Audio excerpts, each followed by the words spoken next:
mi-a scris. Da, mi-l amintesc pe Marius fericit. După multe rugăciuni, vorbea cu o față după inima lui. Povesteau zilnic.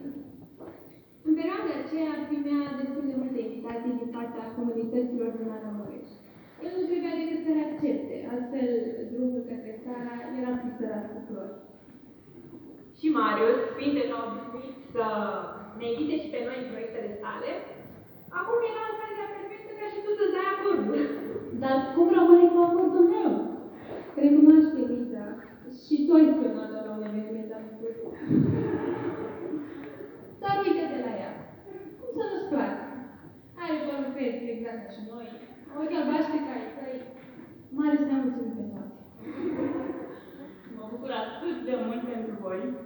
Pe chipul vostru se citește bucuria și dragostea. Este atât de frumos să fim martorii unei povești de iubire adevărată, de placul lui Dumnezeu. Începuturile voastre timide, precum